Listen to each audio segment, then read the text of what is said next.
Sawa sawa. Usifanyishwe kazi ya kucheza village football na wewe ni mtu wa Champions League. Sawa sawa. Timu na nguko chama ya 50 bob. Si ni kweli? Na wewe unajua vizuri ukajisukuma, unaweza cheza ligi mzuri. Na hata wale wengine, unajua pia hii dunia kuna watu wa kusukumwa, kuna watu wa kuvurutwa. So kwa hiyo chama yenu hamwezi fanana. So yule wa kuvuruta mvuruteni. Tuko pamoja, muinuane. So savings lazima ujisukume. When should you save? As an individual you save every time you receive money. Tuko pamoja. Ukipata pesa zako, usiseme msiku ya kupeleka pesa ya chama haijafika. Tuma. Sawa sawa. Itume, acha ikaage wewe umelipa mapema. So anytime you receive your own money, anza kwa kulipa pesa ya chama, pesa yako ya sako because you also a member, ndio? Weka pia pesa yako every time you receive your money. How much should you save? Unafaa kuweka pesa ngapi? Pesa ambayo una save yako should be a percentage, not an amount. So usisemange tumeambiwa 500 ni ndogo nitakuwa naika 2000. Hapana, it should be a percentage. Wewe useme mimi kila pesa nitapata nitakuwa nikiweka 10 kwa 100. Kwa hivyo nikipata 100 ni shilingi 10, si ndio? Nikipata 1000 ni 100. Nikipata 10,000 ni 1000. Sawa sawa. Wewe useme ile kiwango utakuwa unajiwekea. Naona wengine jenzi wanasema si hata 0%. So mimi ni wa 0.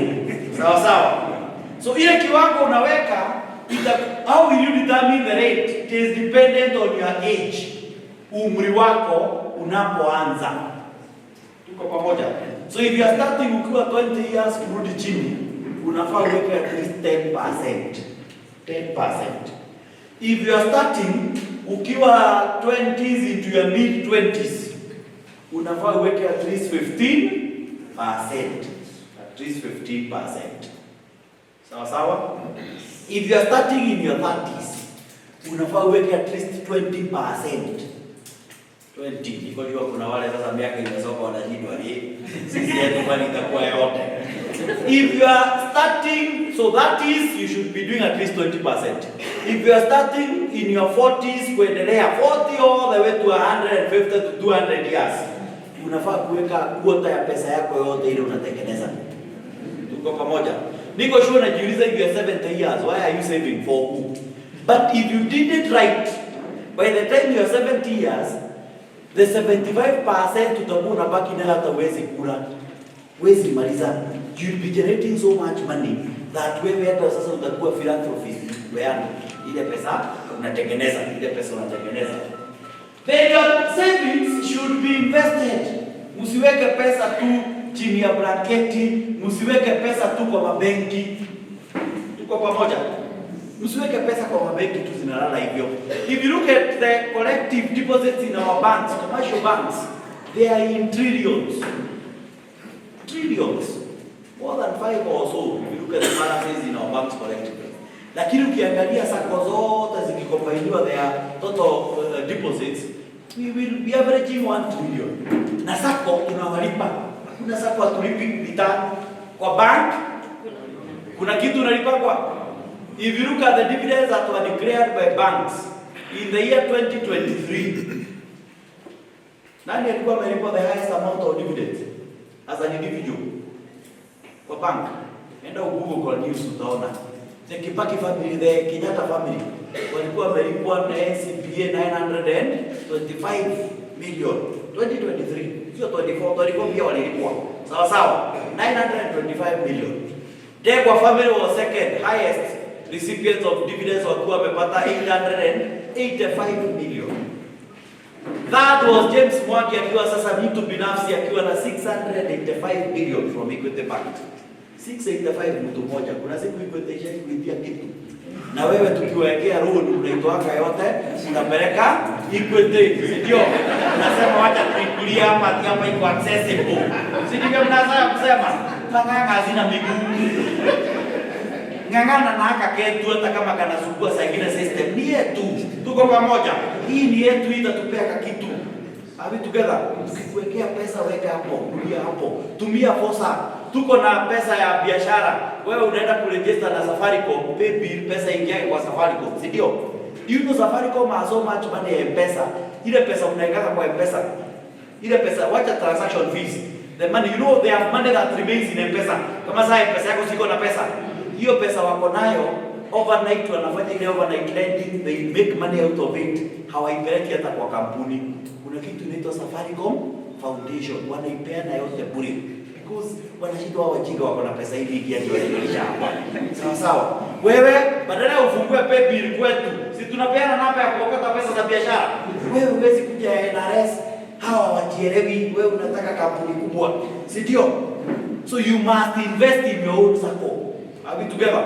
Invest in your own circle. So you must invest. And I want to talk about investments. Juu pia sisi ni wanabiashara, si ndio? Na si hizo ni investments. Si biashara zetu ni investment. Tuna matumaini ati zile pesa tumeweka huko zitakuwa invested. Invested kwa Kikuyu ni kuonjolithia. Kuonjolithia, zizae zigrow. Sawa sawa. So I want to talk about investments. Broadly, we have two types of investments. Investments in the entire world, whether you're investing in Deya, kwa nasikia kwa inaitwa Deya ng'ombe. Yes, ulibadilisha hiyo jina. Hata mimi niko na kaplot pande ya Deya. Nilinunua sasa hizi lazima bali iwe. Hata sijui kako wapi. Mtu anaenda kutafuta ukanionyesha. Sasa kuna kaplot nilinunua pande hiyo, nasikia siku hizi lambi huko inakutana.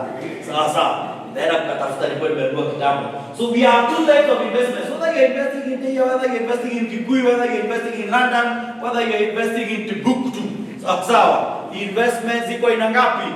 Mbili. You're either investing passively or what? Actively. Either you're investing passively or actively. So we start with passive to explain. Passive investments, hizi ni zile investments tunaweka pesa yetu inazaa bila ya sisi kuhusishwa. Wewe ni kuitwa unaitangwa, unaambiwa shika hii 1,100 na ukule haraka kabla tukuite tena. Are there such investments? Na unaenda kuikula kabla hata umalize unaitwa tena, ilizaa shika ingine 100. Are there such investments? Ziko. Yes.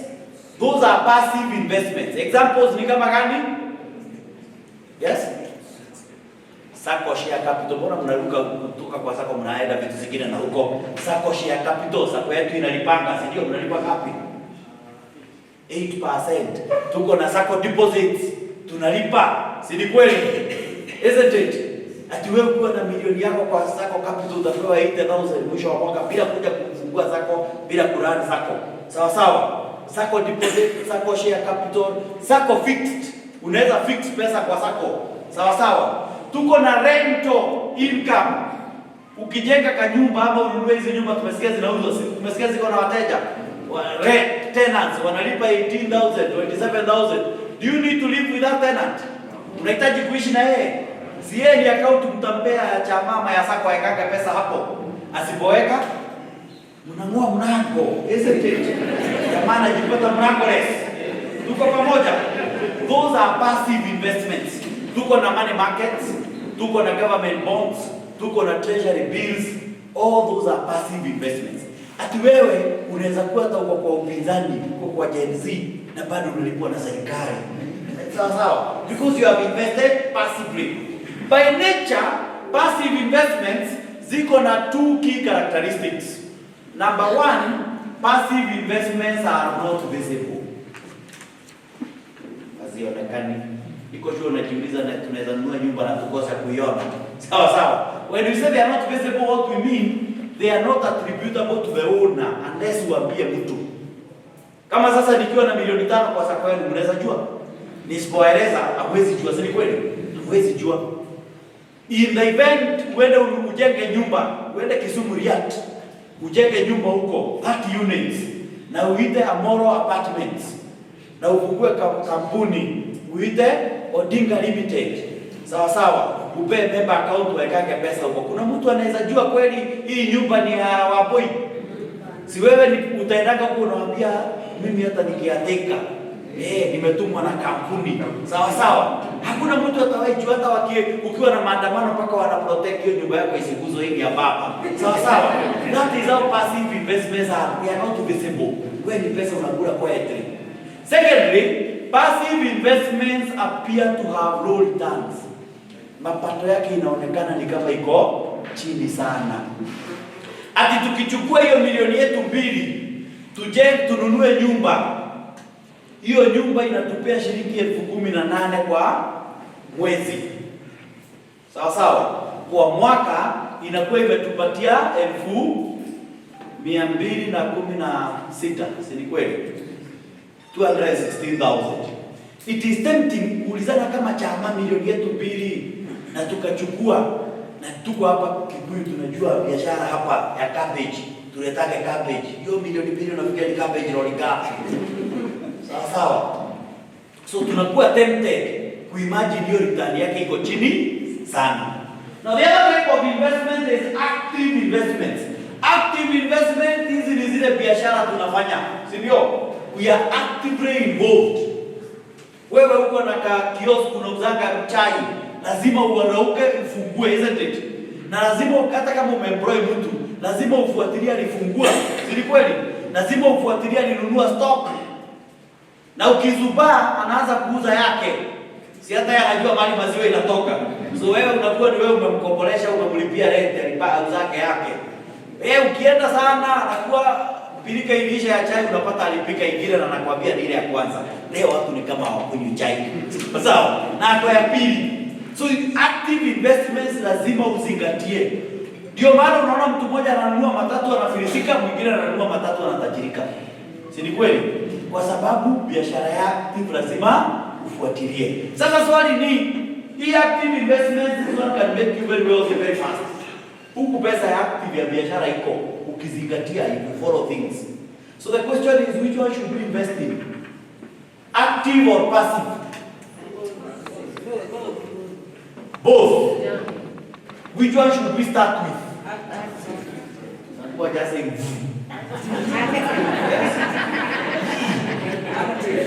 active or passive? Tuanze na gani? Active. So we can start with either. Tunaweza anza na active or passive, depending na vile kwenu umezaliwa, where you come from. Sawa sawa. But most of us, 90% of us, we start active. Tuko pamoja. Lakini unaweza kuwa umezaliwa familia iko na pesa, uchukue hiyo pesa uwekelee mahali sasa uanze kufanya biashara na ile inazaa. Sawa sawa. Kuna watu wamezaliwa familia ziko na pesa. Na jamaa moja alikuwa anahojiwa as a chain of supermarkets. Alikuwa wakati aliuza, he sold about 67% of the supermarket valuation ya portion of the supermarket. Kaleta foreign investor for billions of money. Sasa alikuwa anahojiwa vile alianza. Akasema yeye alikuwa huko Middle East. Kama mlisikia hiyo story, alikuwa huko Qatar. Mama yake akaona ni kama anaweza potelea huko. Akamtafutia tu pesa kidogo 100 million. Akampatia, that is how he started his first supermarket. Kwenu kuna mali mnaweza kupata milioni 100 hivi. Hata mleto kijiji mzima na muongezewe MCA. Sawa? MCA wenu aletwe hapo. Sawa? So many of us, we struggle, we start what? Actively. Unang'ang'ana vile ulimaliza shule ukafanya vibarua ukapata ka capital. Si ndio? Ukaanza ka biashara. The mistake we make is that we continue seeking more active investments. So wewe unauza kaduka na unaanza kutamani boda. Unaona watu wa boda ni kama wanaka kazi nyingi, wana relax, wanakula story hapo, mambo ya Chelsea, mambo ya betting, wanaitoa pesa wanaenda, wakirudi. Sasa wewe unaacha kuheshimu biashara yako, unaanza kutamani ya wengine. So ukipata pesa kidogo, unakopa, unanunua boda. Boda inakuhangaisha, mara unasikia iligoka puta, mara sijui ni warara na nini. Sawa? Inakuhangaisha mpaka inakula ile biashara ulikuwa nayo inaisha. So investment ni kama kuku na mayai. Which one came first? Kuku ama mayai? Gani ilikuja kwanza? Alikuwa ametoka wapi? Yes? Wale wanafuga kuku. Hii inajulikana huko wakige sana kwa kuku. Wale wanafuga kuku ni gani mnaanza nayo? Unaanza na mayai hapa kuku. So it shall matter not, but tunajua kama wewe ni mfugaji wa kuku, lazima zikitaka mayai utenge mayai ingine ya vifaranga, si kweli? Ingine uuze. Kama wewe uko na mayai ile umeteka nini vifaranga nayo ule zingine uuze nyama. So it's cyclical. Pia investments. Wakati tunaanza our investments, we start actively. Hii pesa tunaichana pamoja, tunaileta kwa chama, si ndio? Tukiwa kwa chama, our first step should be to invest passively. Ndio sasa tukue na security, ati chama kuna pesa inapatanga. Ndio hata ukaenda hivi wewe ukatae kwanza kuleta pesa yako, wakati tunagawana returns, tunatoa ile ungeleta, si ndio? Hii mwaka huu kuleta, ulifaa kuleta 1,100, kwa hivyo kama tunapata kila mtu 150, wewe tunakupea 50, si ndio? 100 tunakuwekea ile ungeweka. Lakini kama hatuna ile income, the only way tunaweza deal na mwenye leti pesa ni kumtukana. Wewe sasa unakaanga naje, uletagi, sawa sawa. We cannot anakuna kumthreaten, tutakufukuza. Sawa sawa. So we work on empty threats. So we need to invest passively. We need to build this passive income. Then we come back again to active. So investment is cyclical. Tunaanza active, tunaenda passive. Kutoka passive, tunarudi active. Tuko pamoja? Na when we are doing it, pia tunakula kidogo. Sawa sawa. Kila lazima ujirudishie. Now you may be wondering, where shall we get this money for passive investment? Hii pesa kama ile tuko nayo hata itoshaki, si ndio? Biashara ndio tunasukumana, lakini pesa inatosha? Inatosha. Kunayo inabaki mingi, tutaenda sasa tuanze kuweka. So hii pesa tutaipata aje? Na ndio nataka nizungumzie the next phase, that for you to be wealthy, you need kitu inaitwa discipline. Your financial freedom depends on nothing but financial what? Discipline. Lazima ukuwe na nidhamu. And discipline is a function of two things: habits, tabia za mazoea, na jambo la pili ni sheria, rules of personal finance. Tuko pamoja? Tabia za mazoea na jambo la pili ni sheria za pesa binafsi. Ningependa tupitie hizi sheria very fast. The first rule, have a savings plan. Ukuwe na mpangilio wa kuweka akiba, kwa sababu kama uweki akiba itakuwa ngumu sana uweze kuwekeza. You will not be able to raise capital. You will find yourself in a position where you cannot raise capital. Have a savings plan. Without the plan, you will not reach your goals. Utakuwa tu ukisema coming soon, coming soon, siku moja, siku litakapo. Sisi kama chama siku moja tukajitolea. Sawa sawa. Siku gani? Lazima tupange. Are we together? We need a roadmap. Tuiandike chini. Tutafanya hivi for the next 5 years to acquire this. Sawa sawa. For the next 3 years to acquire this. We need to do this and that. Jambo la pili, thou shall not spend more than you make. Very basic. Usitumie pesa zaidi ya zile unafanya nini? Unatengeneza. Ati wewe biashara yako kila siku inatengenezanga 500, lakini wewe unakula 1000. Si utafilisika? Utakula capital. Na kwa sisi wa Kenya, usitumie pesa ambazo hujapokea. Thou shall not spend money you have not received.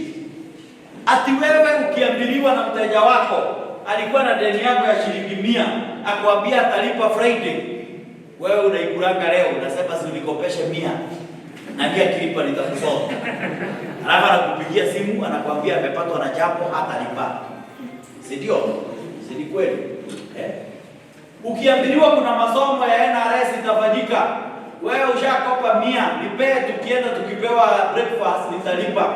Unakuja unapata tumekuandalia mayai yenyewe hapa. Sasa unaanza kushinda utapelekea yule jamaa mayai kwa moja. Ni sausage utampepea na ulikuwa ushakopa. So umekula twice. So thou shall not spend more than you make, thou shall not spend money you have not received. Thou shall not keep up with the hard syndrome.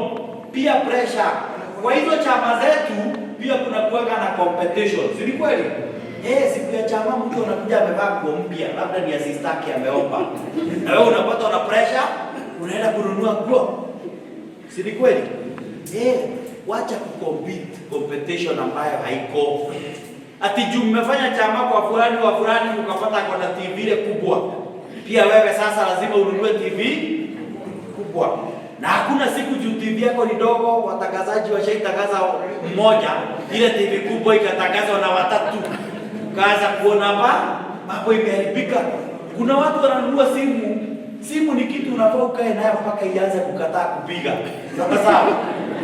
Lakini sasa sisi tunakaa kidogo na nani alikuja na simu mpya, unapata na pressure unanunua simu. For your information, hata watu wajua hata uko na simu gani. Bora unaongea. Sawa sawa. Bora ukituma message kama umeandika ikiwa ya Kizungu inafika ya Kizungu, haijafika ya Kikuyu. Si kweli?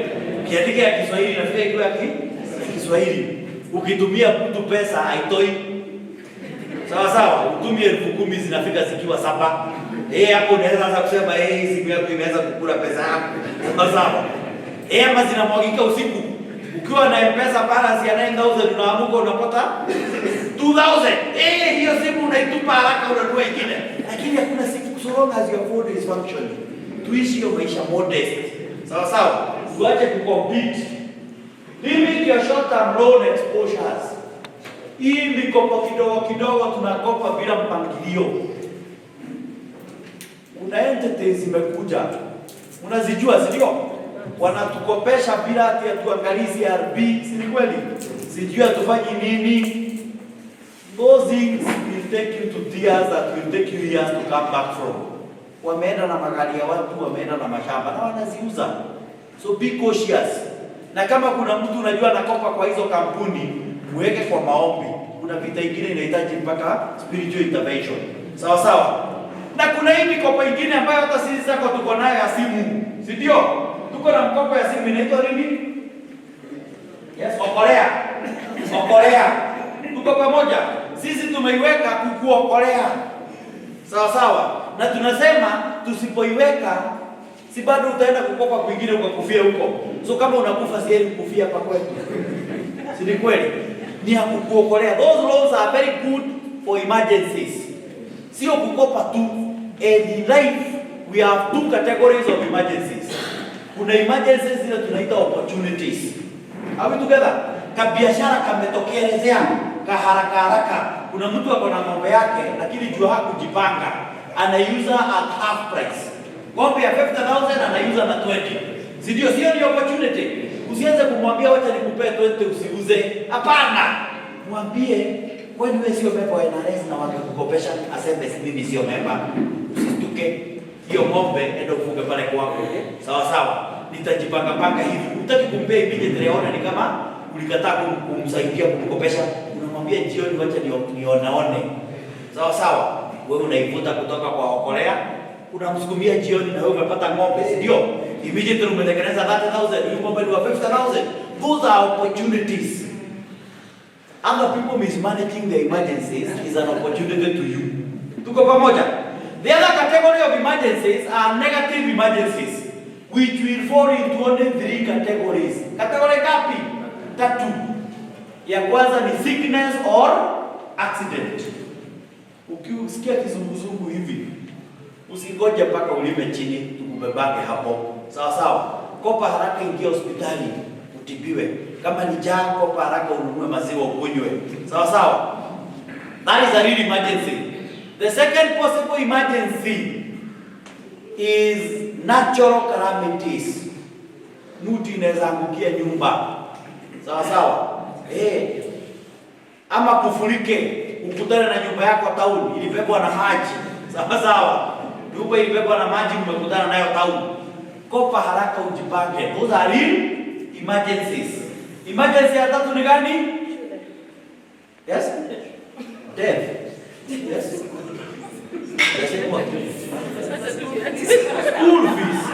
School fees is not an emergency. School fees, shule inatoa program, serikali imetoa program ya vile shule zitafunguliwa mpaka za next year. Tuko pamoja. So school fees is not an emergency. Na school fees, kushindwa kupata school fees is an opportunity to teach your child. Tuko pamoja. So kama una school fees ni 30,000. Sasa tuko na loan inaitwa school fees loan. Unajua kuja chukua 10,000, usikope yote. Chukua hiyo mtoto, enda na yeye kwa headmaster ama principal. Mkiwa na mtoto hapo, eleza principal, mwambie wewe hauna pesa, sawa sawa. Na lakini umeona usikuje mkono tupu, umekuja na 10. Hata hiyo 10 ilifaa kwa stock, lakini umeona umletee. Sawa sawa. Then mwambie kuanzia next mko Monday, lakini usiseme Tuesday na inafikiria ni kesho. Unamwambia kuanzia next Tuesday, ndio ajue ni ile nyingine, sio hii ya kesho. Sawa sawa. Kuanzia next Tuesday kila wiki nitakuwa nikiweka 1,000. Sawa sawa. Hivyo umepata debt free loan. na mtoto pia ameelewa ya kwamba saa ingine pesa hukosekana. And one thing you can give your child, especially kama wewe ni mzazi mwenye uwezo, it is to wire them to realities of life. Because middle class parents, si wale matajiri sana, middle class parents wanalea watoto who are shielded from realities of life. Mtoto akienda hivi siku moja afike town ajipate hana pesa, hawezi handle hiyo stress. Na labda ni kuijua tu ameijua, hawezi think because wewe umemzoesha everything is always ready available. Try as hard as it is. Najua ni vigumu. Sawa, lakini onyesha huyo mtoto realities of life, uelimishe. So the third possible emergency is not school fees. Tumesema ni gani? Yes, death. Death is not an emergency. Death is a way we are going to heaven, isn't it? If you are dead, you are at peace. Wewe umeenda. Sawa, kunaka kurudi. Wewe umeenda. Death, you are at peace. Sasa umeenda kule kukunywa maziwa na asali. Sawa. So the only emergency around death ni kama hujazoea maziwa na asali. Sio ndio chakula kule. Sawa. Unaweza sumbuka. Wale wamebaki mtu uzikwa vile aliishi. Sawa. Hakuna vile unaweza ishi na shida, tukuzika na coffin ya 1 million. Hapana.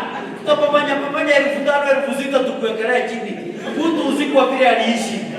Sawa. Mtu ajizikagi, unazikwa vile uliishi.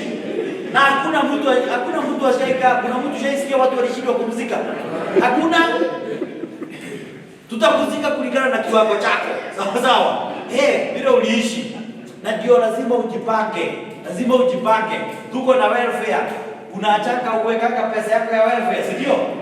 Kuna pesa ya welfare. Na uachaka ukukanga ukiambia watu wako kule na rais unakuwa na welfare. Siku ya uziko mwendee hiyo pesa ni siku. Na ujue welfare yenu pia inaenda ikigrow. Saa hizi unaweza pata inapeana pesa ngapi? For the principal member 100,000. Itaendelea hivyo kama sisi kwetu tunapewa 200,000. Na nitaacha nimeambia wa make sure kabla hata pesa yote itachangwa ikuliwe huko na hiyo 200,000 ikuliwe nikizikwa, wasijaribu kuidistribute later. Sitaki watajirike nayo. Hiyo ni ya kunizika. Hata kama itakuwa ni kuleta musician. Walete. Sawa. Juu na mimi nitakuwa nimewachia mali nyingine beyond. Sawa. Ndio nizikwe with dignity. So mtu uzikwa vile alijipanga. Vile ulijipanga. Kama wewe kwa welfare uliingia. Welfare kwa madhu mtu anatoa pesa ngapi? 500 shillings.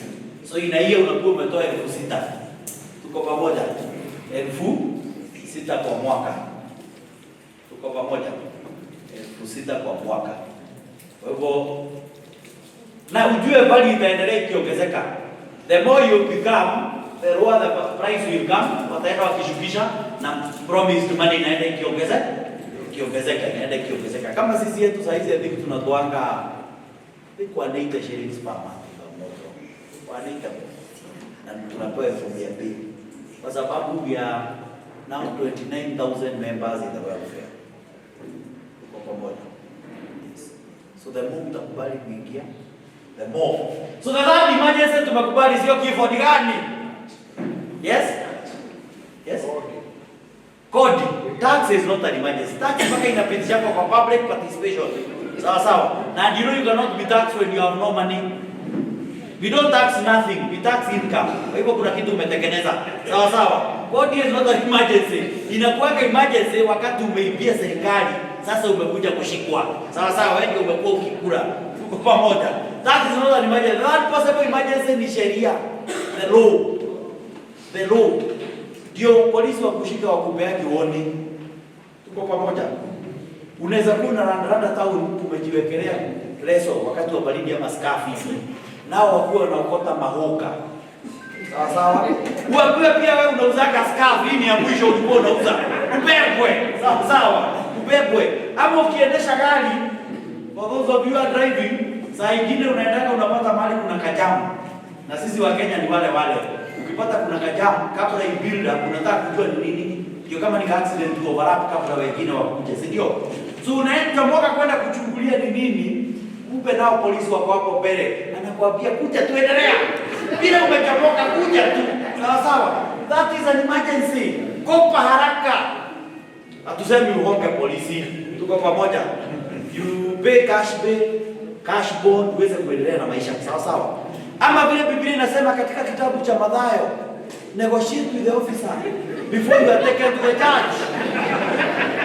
Sisi Biblia inasema hivyo. Sio kabla ufikishwe kwa hakimu na hakimu akutupe korokoroni. Haleluya. Hiyo ni Biblia, sio mimi, sawa sawa. Sasa mtanegotiate aje kama huna kitu? Sawa sawa. So emergencies, limit your short and loss. Pay your bills in time. Zoea kuwa mtu wa kulipa bills zako. Kama ni pesa ya chama usikuwe wewe ndio mtu tunafuatanga wa mwisho. Sawa sawa. Kuwa mtu wa kulipa. Ndio hata wakati hautakuwa nayo tutasema haka kanalipaka, lazima kuwe kuna jambo, si ndio? Lakini kama wewe umezoea kusukumana na wewe mpaka landlord anasukumananga nawe mpaka dakika ya mwisho, ile siku utakuwa na pesa genuinely, atasema ile ni ile umanga yake. Funga uone alipa. Na sasa hizo ndio hauna. Sawa sawa. So let us pay our bills in time. Prioritize your spending. Pesa yako haitawahi tosha. Lazima upangie pesa. Tuko pamoja. Kuna watu wengi sana wameishi bila kuwa inunua shamba, ndio wanasemanga siku moja nitanunua. Siku moja tu Mungu atanibariki. Lazima uwe na formula ya kubarikiwa nayo. Sawa sawa. Lazima uwe na formula. Utabarikiwa tu hivyo bila formula. Kuja na formula ya kubarikiwa nayo. Prioritize, pesa itawahi tosha, upangie the critical items first. Avoid get rich quick schemes. Watu wa betting walikuwa wanaona ni kama tumeruka hiyo, aturuki. Avoid get rich quick schemes. Kutajirika kwa haraka. Nilikuwa naambiwa ati hii area kwenu hapa Kikuyu na Wagige had the highest per capita production of quails. Sawa, wakati kulikuwa na mfumo wa kweli, nyinyi ndio mlikuwa wafugaji wale chupafu. Sana Wagige, si ndio? Ama ni nyinyi? Ndio kwa wale Wagige ndio zilikuwa zaidi. Sawa. Kweli, some people have never healed. Kuna watu wakiona ndege wanapata mshtuko. Sawa. Bila mambo ilikuwa mwapeleka. Utajiri kuji kwa hizo njia za haraka. Sawa. Na ndio maana tulisema kama chama lazima tuende systematically to build hizo passive income fast. Mtu asikuja na panganga kutuambia vile tunachangaka hii pesa na tukaanza kuchomanga mahindi sande.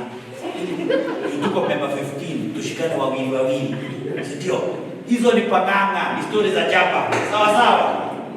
And is built systematically. Avoid those get rich quick schemes. Na mnazijua pyramid ziko aina mingi, si ndio? Multi-level marketing, sijui unaambiwa online forex. Juzi wengine wametapeliwa Eldoret, sijui kulisikia. Ndio walikuwa wanapewa 20% per month. Sawa. Pesa imeenda hivyo. So let us avoid those get rich quick schemes. Sijui tukauzwa mashamba na nyuki ikiwa na greenhouse. Sawa. Hata makampuni za mashamba ziko mingi watapeli. So fuata hii yenye imevetiwa na sako. Sawa. Usiende tu kununua huko ati mnaambiwa baadaye ukuje uchukue loan. Kampuni ilipwe. Ikuwe assured shamba iko sawa, wewe ubaki ukipambana na sako. Wewe unaenda unaambiwa utalipa shamba kwa miaka 5. Ulipake pole. Baada ya miaka 5 mnapatana mkuu wa 10 hapo.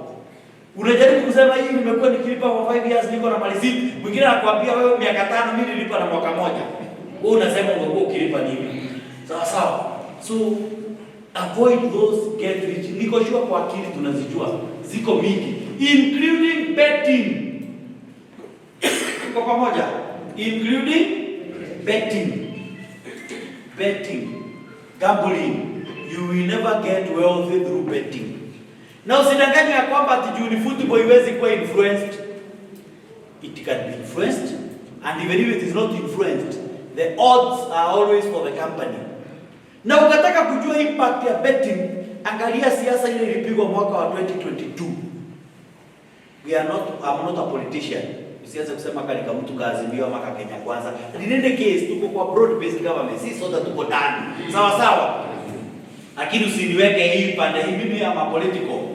Sisi wakulima, niwaambia mafama wako kando. Sisi wakulima tulikuwa upande wa Wajakoya mkulima mwenzetu.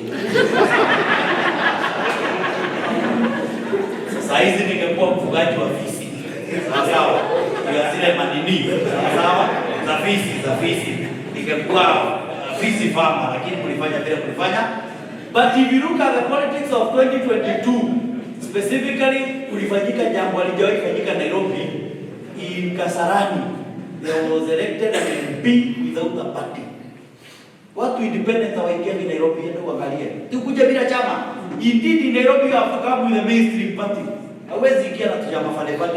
Lakini Kasarani kulichaguliwa one Captain Ronald Karauri bila chama. Kwa nini? Because of money. Wakati wa siasa unapewa pesa sio dini. Wala wanapewa pesa ngapi? 50 bob, 100, 200. Kasarani kulikuwa na dungu 10,000, 5,000 wakiona wakikudharau na wao kwa dhao. Sawa. And Karauri does not own SportPesa as such. Karauri owns only 6% of SportPesa. Kuna wanaume wako na mpaka 17-20% ya hiyo kampuni. So you can imagine the amount of money they are collecting kila siku. Na ujue betting zinapelekananga stress, betting na mikopo ya simu. Vitu tatu. Wezi avoid kuwa betting, stress, mikopo ya simu na betting yenyewe. Those three things. Wanaanzanga Friday. By today washaanalyze zile team major zinacheza. Arsenal, Man U. Wengine wale wanaangalia kama game iko karibu, kama ashawekelea isianze. Sawa. Hizo timu zinakuja zinaenda vile wako wametarajia, pesa inaenda ama hata ikizaa ile imezaa, Sunday wanapata hawana timu juu zile timu mbili zilicheza Saturday. So unapata sasa wameanza kutafutilia timu hata hawajui, sijui Kashiwa Red Wolves, sijui FC Belgrade, timu hata akaulizwa mchezaji mmoja ya timu. Wanawekelea ikifika Monday asubuhi, huyu mtu anaamuka bila kuamshwa na alarm. Anataka kuangalia kama ka message kaliingia. 3 AM mashakalia. Anapata message iliingia ya Fuliza, kumuuliza utatulipa lini. So huyo mtu by the time akuje kufungua biashara, the person is already brooding. Anakaa kama kuku imekalia mayai. Ukibuguza kidogo analipuka. Unamuuliza hizi ndizi hakuna zingine refu. Naye anakuambia ningekuwa nazo refu ningewekelea. Nunua urefushe. Huyo customer anaenda kwa mwingine. Anaenda kwa mwingine. Sawa. Because huyu mtu hapo na pressure. Biashara yake haiwezi innovate.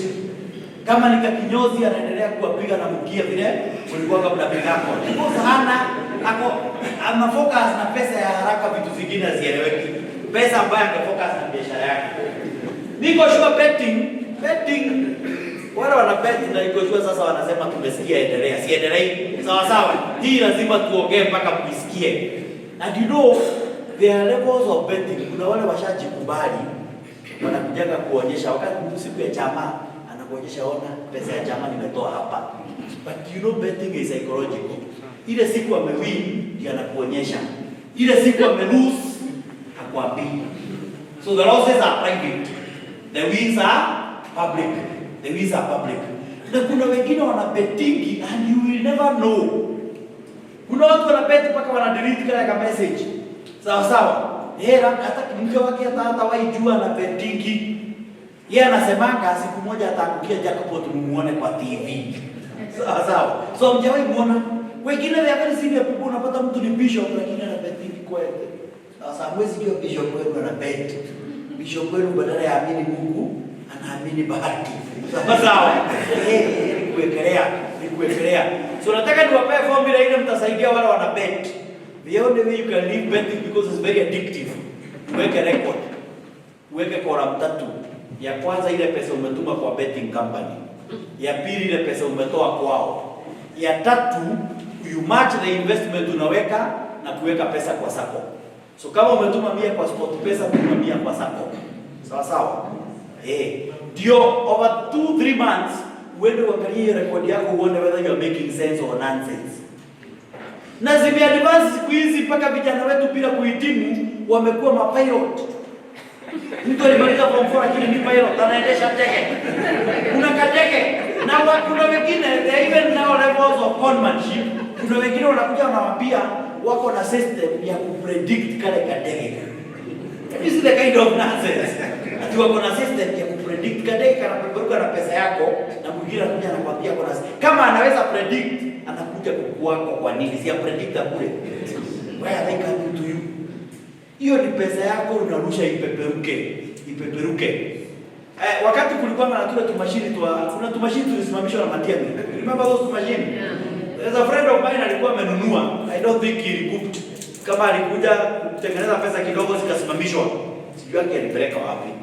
Labda anatumia kama meza kwake. So this man alikuwa ananiambia kwa machine kilikuwa kana programiwa such that for every 1000 shillings katarudisha 200. Pesa ni yako. Sawa sawa. Si ati kanaenda kanaongezea 200. Pesa ile yote mimi nimeweka hapo. So kakiweka kwa 100 kanarudisha 20 bob. Anakula kapi wao 80 bob. So in a day akitekeleza 8,000 wale wamekula 2,000 pekee. Na wamekula bado yao, si ati ni mtu mwingine. Sawa sawa. Ni zero capital business. It's a zero capital business. Na hiyo wewe uko hapo ukibahatisha. Wewe uko hapo ukibahatisha vile unaweza shida. You can't become wealthy through betting. Sana vijana wa burana, si kweli? The men folk ndio wanapotelea huko. Lakini nazo siku hizi zimeingia mpaka kwa radio. Huko ndio mama mko, si ndio? Kanya. Sawa. Program inaanza, mnaambiwa mtume 99 bob, si ndio? 99 shillings mnatuma watu milioni moja, that is 99 million. Program ikianza wanasema tutapea watu 100 shilingi 5,500. An hour has got 60 minutes, is it? So kama watapigia watu simu, hata wakawapigia wote, hiyo inaweza kuwa more than 1 hour. So watu wanapigiwa simu, wale wamekula wanapigiwa simu 5,500, hata wewe unaona hii pesa unaweza angukia, si ndio? Lakini wakipeana watu 100, that is only 500,000. Kutoka kwa 99 million wamebakisha 98.5 million. Wanatafuta wajinga wengine wawili, mjinga mmoja anapewa 200,000. Mwingine anapewa 300,000, wamepeana watoto of 1 million. Wamebakisha 98 million. Kwa hiyo 98 million wanachukua milioni kama 8 wanaenda wanapewa tu BLB, betting and licensing board. Sawa, informal business cost. Wanapagana nao ndio biashara iweze kuendelea. Sawa. Serikali nayo inakuja inagonga tax yake 40%, inagonga 40 million. So wanasiasa hawezi watetea tuwaleze sheria za kubani hizo betting. Serikali is also making money 40 million. So wale watu wamebakisha 50 million. Clean money. Na ujue hiyo ni program moja. Next wataleta ingine ya mbao 20 bob. Sijui chesa 6. Sawa. Wanataka sasa kuokota wale wamebaki, wale wako chini. 20 bob. Na ukisikiza hizo programs zinakuwa mpaka na ujinga ndani yake, unasikia wanapigia mwenye aliwini. Wanasema huyu alishinda saa 3 na dakika 35. Saa hizi tuko saa 3 na dakika 30. Cheza kama wewe. Ndio hiyo ujinga iko sasa. Sasa wewe badala ya focus na biashara yako, pesa yako utakuwa unapeana. Those betting entities are the ones that are sustaining our radio stations. Ni ukora mtupu. And we are funding them. Wanaenda hivi wanamalizana na wale wa pesa, si wameokota 99 bob. Wamecheza mpaka wa 50 bob. Wameokota wa 20 bob. Wanaingia ingine wanawaambia hii ni ya free. Wewe ni kupiga simu tu ujibu maswali ya football. Sawa. Ama ujibu maswali ya kanisa. Sasa badala ya wewe uende kanisa, wewe unakaa hapo ukisikiza maswali ya Biblia. Bible trivia free of charge. Mnaulizwa maswali A or B, very easy questions. A or B. The more the times you try, the more the times you stand a chance to win, and is absolutely free. Wameenda wakatafuta kampuni kubwa, wakailipisha milioni kama 30 for marketing during that time, na wakawaambia tuko na evidence. Wasikilizaji ni wengi. Sawa. Na wewe uko hapo ukijibu maswali. Hata ukisikiza maswali yenyewe, unaweza ona ni ujinga mnakoroga. Unasikia unaulizwa, who betrayed Jesus? Nani alimsulutisha Yesu? Namba A, Judas mwana wa Iskarioti. Judas son of Iskariot. Namba B, Rigathi wa Gachagua. Hata wewe unaweza ona kweli hapo ni ujinga mnakoroga. Sawa. Hapo ni ujinga mnakoroga. Tunaendelea mbele hapo. Sawa. So avoid these get rich quick schemes. Ukiwa mtu wa tamaa, pesa yako haitawahi kusaidia. Utakuwa unasikia kuna biashara ya kununua mbuzi meno unawekelea. Kuna biashara ya kupaka ng'ombe rangi unawekelea. Sawa sawa. Be cautious with your money. Usiwe mtu wa haraka wa kuachilia pesa zako. Sawa sawa. Pia wewe unaweza tumia pesa yako. Eliminate potential damaging spending behaviors.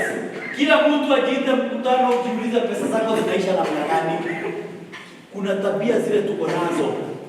Wakati unapata pesa. For your information, hautawahi filisika wakati hauna pesa. You will never become poor when you don't have money. When you have money, the steps you take are the ones that lead you to poverty. Tuko pamoja? Ati wewe ukipata pesa, unapandaka gari, unaenda Nairobi bila mpangilio yote. Hakuna kitu umepaka. Wewe unaenda tu just because you can afford. Vijana wanaume anapata kaempesa kidogo hivi, anaingia kwa simu yake, anaanza kuscroll, akisalimia wasichana hi. Nao vile anawasalimia ndivyo kazi imeisha, nywele imepomoka. Oh my God, is like you knew. So ukatulia tu pesa yako yote sasa unaanza kununulia na kazi. Sasa it's like your God said kitu gani? Na ni pesa yako sasa inaenda namna hiyo. Sawa. So jiangalie, jiite mkutano ujiulize wakati uko na pesa unafanyaka nini? Sawa. Wengine wako na pesa ndio unaenda kwa klabu kutulia kukaa. Unasema siende kukunywa lakini nitaenda nitulie. Utajipata ulipiga 3-4. Sawa. Ladies uko na pesa ndio unataka kwenda kufanya impulse buying kwa supermarket, unaenda bila list. Ndio unajipata ulinunua vitu hata hujapangia. Vitu hata hujapangia umeenda impulse buying. Unapatanga ndio maskini na spending zinapelekana hivi. Unapata mtu alinunua mkate, akanunua keki na akanunua unga ya kwenda kutengeneza mandazi. Sawa. Hata mwezi elewa. Sawa. Yes. Beauty industry. Ati wewe ukipata pesa, ukilipwa pesa, lazima uingie salon. Bila pesa nywele ilikuwa sawa, ulikuwa unasema hii inaweza sukuma wiki nyingine pia. Sawa. Lakini sasa juu pesa imekuja lazima uende salon. The beauty industry is consuming a lot of women's money and men's money through women. Pamoja. Pesa ya wanawake na pesa ya wanaume kupitia kwa wanawake. I'm not saying don't beautify yourself. But the Holy Book says you are beautiful and wonderfully made. You don't have to go broke while at it. Sio lazima utumie mafuta 10,000. Sasa hivi unajua ni the same mafuta by the way. Wanatengeneza mafuta wanaona ni mzuri. Hiyo mafuta ni 50 bob. Wanaenda wanaibadilisha color, wanaipackage differently. Sasa wanaiuza 6,000. Leo unapita hapo ukisemaka mimi siwezi tumia mafuta ya 50 bob. Mimi ni wa 3,000 lazima iwe ni mzuri. Ni kugongwa. Ingia kwa mitandao. The men may not know this one of the kind of beauty products our ladies are buying. Si ni kweli? Kuna mafuta ya kujibadilisha rangi. Ukiwa mweupe, wanakuwa weupe weusi. Ama weusi ndio tunataka kuwa weupe. So unajipata mtu amejipodoa kwingine kumebaki black. Anakaa kama zebra. Sawa. Ama ulikuwa mweusi umekuwa mweupe tena unatusumbua kwa kanisa. Mungu nisaidie nipate Bwana. Maombi yako yanajibiwa lakini hamwezi kutana na maombi yako kwa sababu ulibadilika. Bwana anatafuta mtu mweusi wewe ulibadilika huko.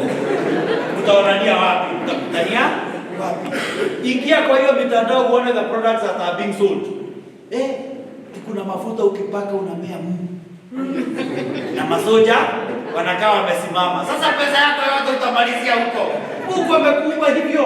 Kuna mwenye anatafuta hiyo design. Sawa. There is everybody for anybody. Sawa. Kuna watu wanatafuta hiyo design yenye haina sawa. Labda huyo ndio wako. Wewe kaa. So kuna eliminate damaging behaviors. Pesa zako zinaisha aje? Wengine ni kukopeshana. Unakopesha kila mtu. Sawa. Jiite mkutano. Angalia pesa yako inaisha namna gani. Protect yourself against risk. Protect yourself against risk. Risk ni nini? Risk ni ile jambo inaweza kuja dharura ikadisorient your life. Tuko pamoja? Kama leo hivi, tuseme uende hospitali. Ukiwa unaangaliwa hivi. Uambiwe tumeangalia tukaona figo zako, figo zimeangalia nyuma. Kawaida figo zinakuwa zimeangalia mbele, lakini zako ni kama zimeangalia nyuma. Sawa. Sasa wewe immediately kama uko na pesa unasema acha niende kwingine wa confirm. Si ndio? Kama una pesa unapande, unarudi nyumbani kwa hata uongeleshe watu, mwili moyo inapiga kupiga, unafungua WhatsApp group, watu wanakataa kuingia, sawa wakuchagie. But you manage risk through investments. Kama uko na kashia kwa chama na chama yenu ni strong, unaweza hata enda kwa member mwingine umwambie nipe 500, ile share yangu kwa chama itanisimamia, nisipokulipa utachukua hiyo share. Si kweli? Because you have an investment somewhere, uko na ng'ombe kako unaweza peleka kwa soko. So the only way to manage risk is by what? Investing continuously when you can. Teach your children to save wisely. Teach your children your ways, so that when they grow up, they not depart from the house of the Lord. How are we teaching our children? Sawa. Wale wako na vitoto vidogo, unaenda nako kwa swing, kwa slide, kanalia, kameona farasi, unalipa. Si ndio? No sooner kameenda kwa farasi than kanaona sijui gamia ama gari, kanalia, kanaachana na ile mia yako pili imekunywa maji, kanaenda kwa ingine kanalia. Children and women. Moja.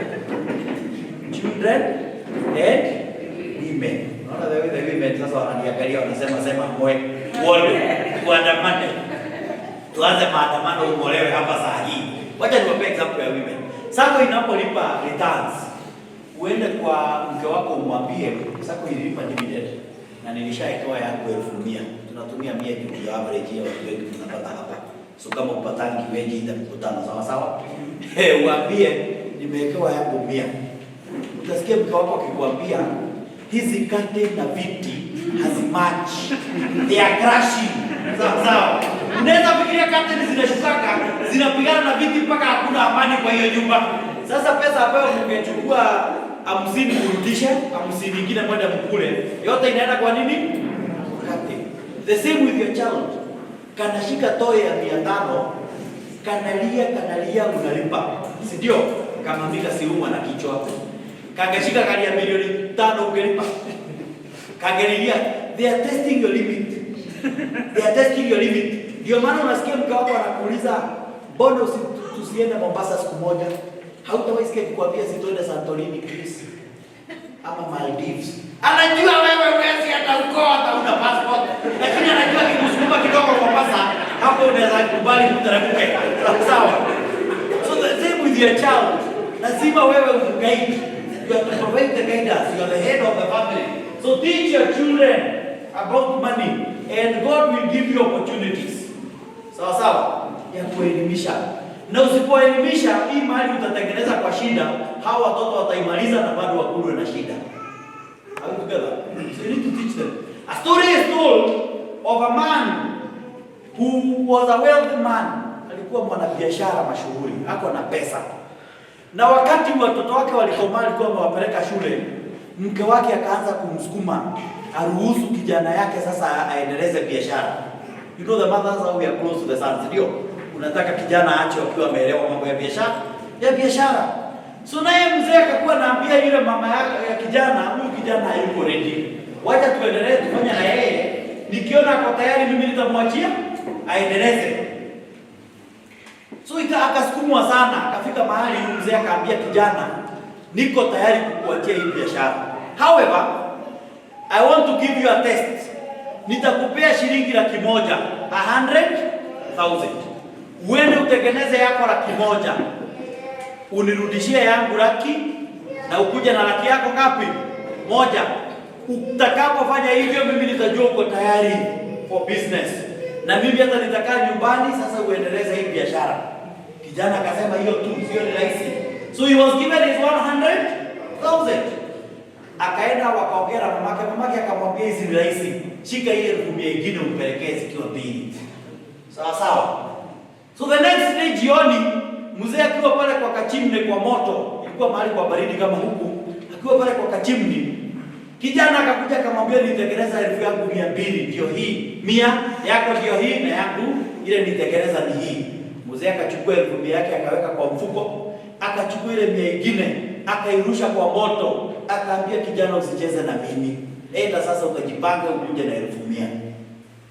Kijana akaenda kwa mamake akamwambia, "Dadisi mjinga, hakuna vile tunaweza tengeneza 1,100 na siku moja. Sawa sawa. Wacha tukaekae, tumpe muda afikirie uko biashara, alafu nitakujia 100 kwako nipeleke. So akakaa after like 9 months. Kijana akaenda kwa mamake akapewa 100,000 apelekee mzee. So mzee jioni pale kama kawaida kwa kamoto akiota moto yake, kijana akakuja nilitengeneza 100 ndio hii. Mzee akashika ile 100 akairusha kwa moto. Akamwambia kijana, usicheze na mimi, usicheze na mimi, hata utengeneze pesa yako. Kijana akaenda kwa mamake akamwambia ni kama mzee ako na spirit. Zile anajua. Wacha wewe nikopesha capital, mimi niende ni hustle mpaka nitengeneze yangu 100 ndio nikuje. So kijana akaenda akatafutana na pesa, akajaribu zingine ametengeneza zikaibiwa, akangangana. Baada ya miaka 2 he managed to make the 100,000. Akakuja nayo kwa mzee. Akapata mzee ako pale kwa kachimbe kwa kamoto kama kawaida jioni akamwambia very proudly that I have made my 100,000 ndio hii. Mzee akashika ile 100,000 akairusha kwa moto. Akirusha kwa moto, kijana akaingia kwa moto akaitoa. Akamwambia unaweza ninyima yako, lakini usijaribu. Hii ndio najua kumali nimeitoa mimi ndio najua. Ni yeye tuheshimiane. Sawa. Hii kuna mambo haitaki mchezo. Kuna mambo haitaki mchezo. Kwa sababu alikuwa sasa amejua ugumu na process. The same with our children. Saa ingine tuwaonyeshe njia, tunawaachia tu mali. Hiyo mali wanakuja kwa sababu wanaambiwa mama alikuwa kwa chama. Hiyo chama saizi wako na properties za 30 million. Kila mwaka wanagawananga, wanapataka 300,000. Anauliza share ya madini how much? Sawa. Na kwa saa hizi tu walikuwa beba 15, share iko milioni kama 2. Na tunaiuza na premium. Sawa sawa. So mtu akitoka tunamkata kidogo. Anasema milioni 2 na vile tulikuwa tumeteseka, sio ni 3. Sawa sawa. Anauza hiyo share yako ile umegangana kwa hiyo cha hata kikujua hata wale walikuwa huko. Yeye anapewa milioni yake 2, anaenda anawekelea deposit 3 zile milioni 6. So milioni 4 anakopeshwa. Baada ya miezi kidogo anashindwa na road ile 3 inachota. Ukiwa biguni unasikia kusema urudi. Sawa sawa. Udili na yeye. So we must teach our children. We must teach our children in the God-given opportunities. Plan for your retirement early. Hata wana biashara, usifikiri utafanya hiyo biashara forever. Tuko pamoja. Kuna miaka itafika, ukue hata kama unaifanya as a hobby. Hawezi sukuma vile ulikuwa unasukuma. Sawa sawa. Huwezi amka 4 kwenda kutafutana na stock. So utakuwa unaipeleka tu ile pole pole as a hobby kujikeep busy. Retirement inakuja. Especially for the men. Sisemi wanawake tunaweza kaa hivyo. Sawa sawa. But wanaume sana. Kwa sababu wanawake they have a lot of psychosocial support. Hata akiwa mzee anaweza tembelea mwanamke mwingine, wakule story, kupikwe, akule. Sawa sawa. Wewe ukiwa mwanaume, jaribu kutembea kwa mwanaume mwingine ukae hapo umaliza 30 minutes. Unaulizwa, baba Kariuki ulikuwa unasema aje? Jua nashindwa. Sawa sawa. Ukizeeka without proper planning ya kipesa ukiwa mwanaume utakufa haraka. Look at the life expectancy in Kenya. Nani wanakufa mapema, wanawake au wanaume?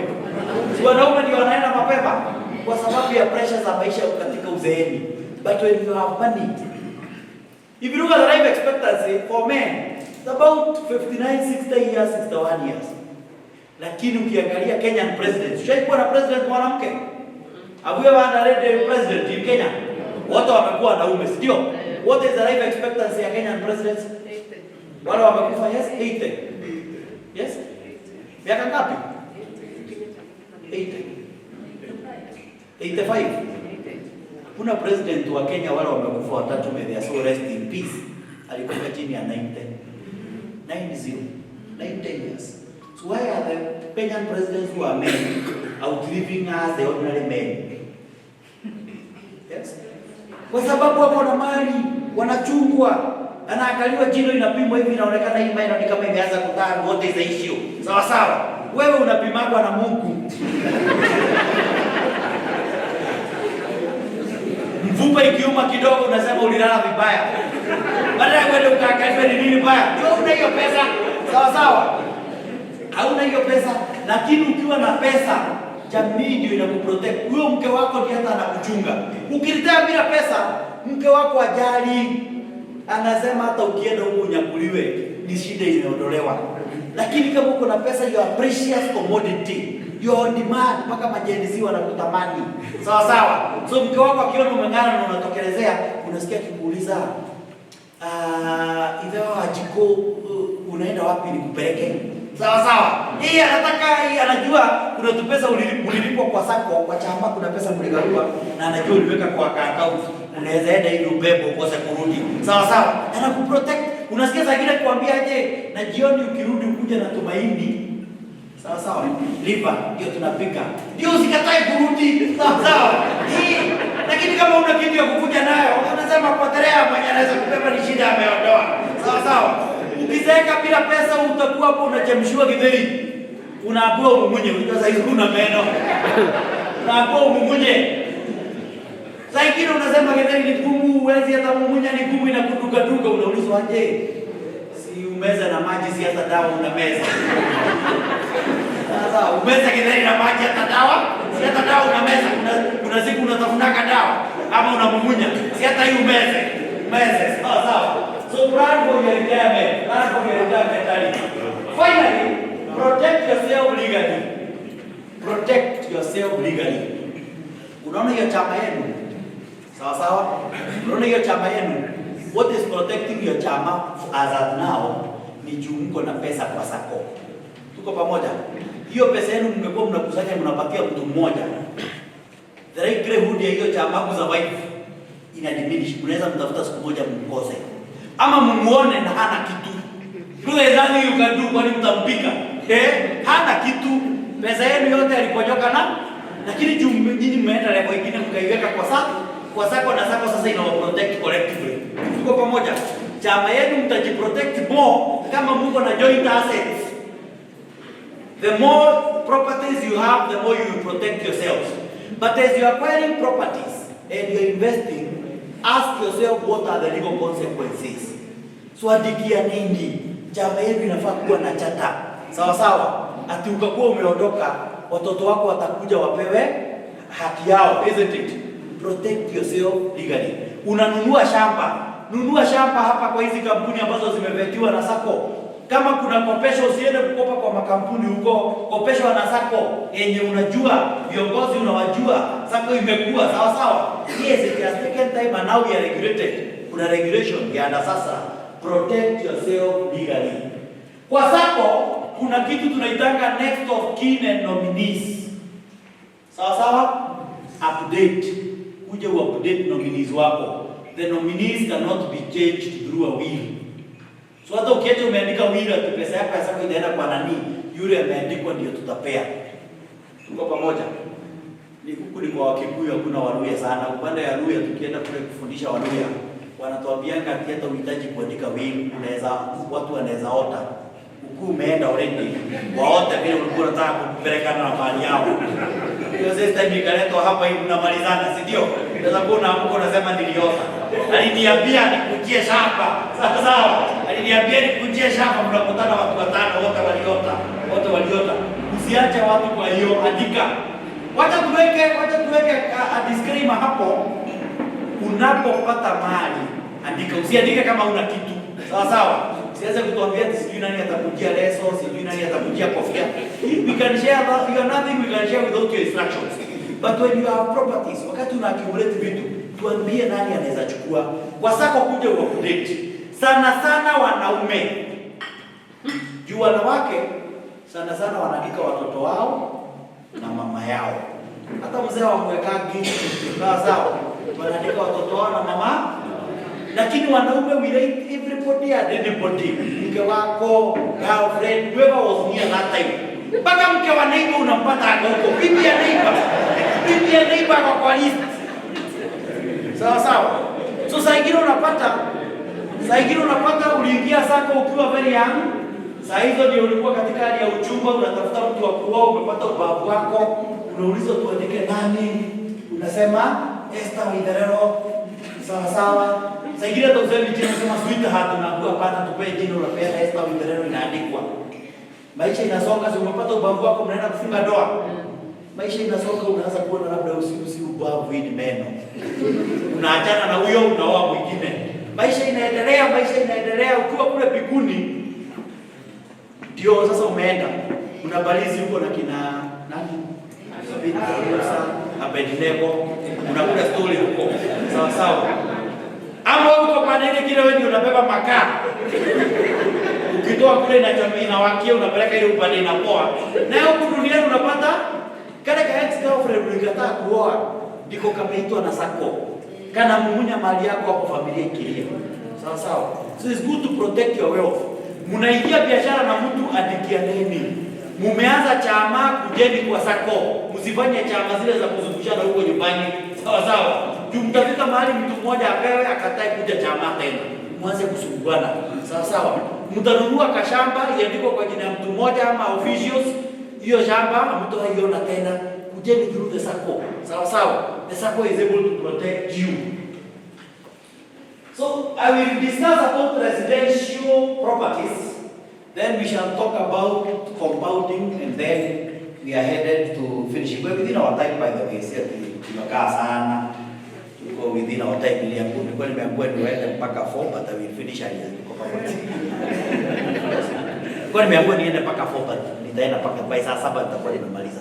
Tuko pamoja. Sio ni nzuri. Ukianza na inacheza leo. So residential rental income. Kwa tunazungumzia mambo ya passive income. Na nilisikia hapa kukitajwa mambo ya manyumba mnauziwa na mashamba. So I felt it is good I enlightened you about properties. Tuko pamoja? So that you can understand them better. Rental property is the ultimate true backup of wealth. Mtu atatajirike aje, hata biashara yako ikuwe na pesa aje, kama una kanyumba mahali. Sawa. Kama una real estate, na shamba kama mchanga kanyumba mahali. Hiyo mali nyingine yote inaweza ondoka, lakini hakuna siku shamba itatembea iende. Tuko pamoja? So it's a true backup of wealth. However, kuna watu wamefilisika wengi wakijaribu kwenda kujenga, wakijaribu kwenda into real estate.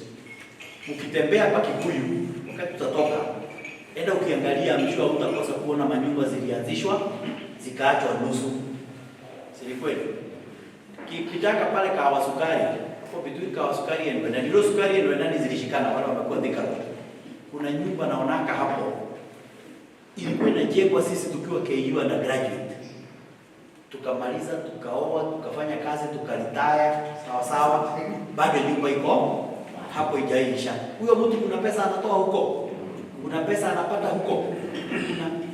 So real estate is good. Na kuna watu wametengeneza pesa.